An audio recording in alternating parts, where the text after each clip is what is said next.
Quando o silêncio ocupa a cidade, algo fantástico acontece. O que é esse amor? Surge um novo mundo para descobrir. Chegou o novo Toyota CHR Plus, um SUV 100% elétrico, com até 607 km de autonomia. Descubra a confiança elétrica do novo Toyota CHR Plus em toyota.pt. Muito bem, então chegamos aos livros. Vamos aos livros numa semana marcada por um clima de incerteza na área da educação.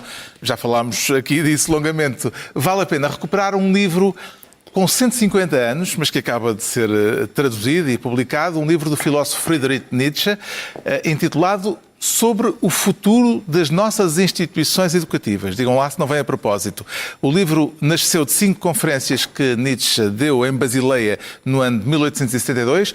Não fala de notas, nem de exames, nem de digitalização, mas das preocupações deste jovem Nietzsche, na altura com 27 anos, jovem professor universitário, com 2 tendências que via como uma ameaça às instituições de ensino. Por um lado, uma obsessão com o crescimento, hoje diríamos a massificação, e em segundo lugar, com a pressa, a educação acelerada, escreve ele, para formar rapidamente um ser que ganha dinheiro.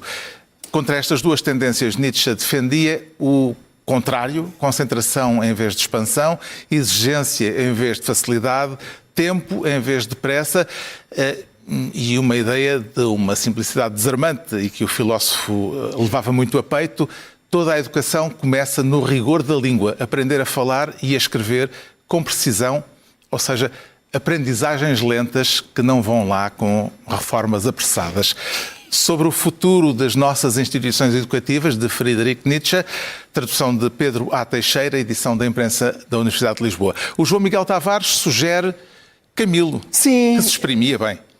Não, ouvi dizer que sim, benzinho, não estava mal. Este é um pequeno livro que saiu na Glaciar, chamado Proémios, e é daquelas coisas que parece uma ideia tão óbvia, mas aparentemente ainda ninguém tinha tido antes, que é reunir num só volume aqueles textos preambulares que Camilo Castelo Branco colocava em muitas das suas obras e que ele próprio intitulava prefácios, prevenções, advertências, juízos críticos, suplementos, preâmbulos, observações, dicatórias, prólogos, notas e até no texto final a razão do título.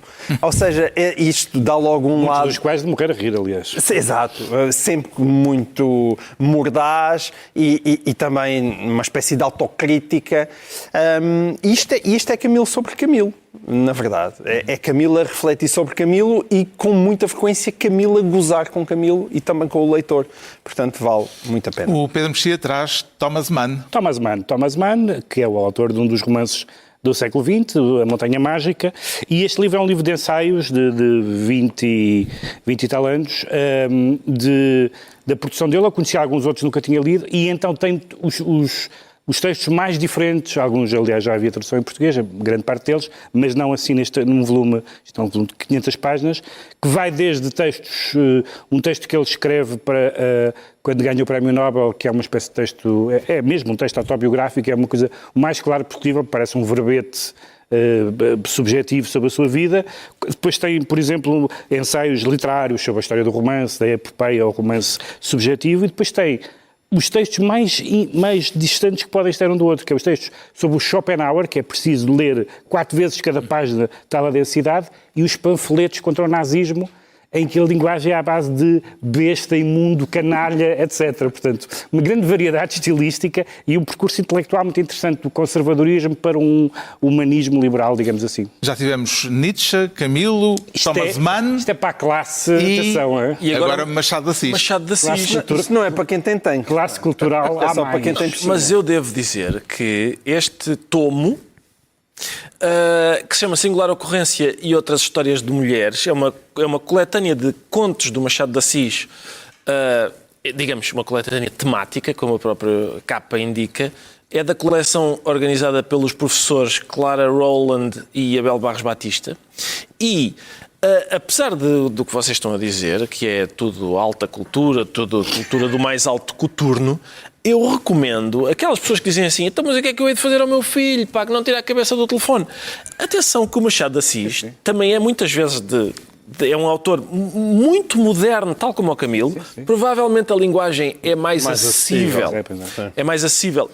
O que não significa nada a menos do Machado de Assis. E tem aqui, por exemplo, logo o primeiro conto que se chama Miss Dollar. Ele lá está, digamos, como um narrador moderno, começa logo a meter-se com o leitor e a dizer: eu sei que vários tipos de leitor acham à partida que a Miss Dollar será ou uma brasileira rica ou não sei o quê. Depois acaba por se perceber que a Miss Dollar é uma cadelinha. E depois, lá está, tudo isto é muito engraçado. Estes livros normalmente acabam com uma conversa entre o Abel Barros Batista e a Clara Rowland, em que eles nos explicam por que razão é que lemos mal todo o livro anterior.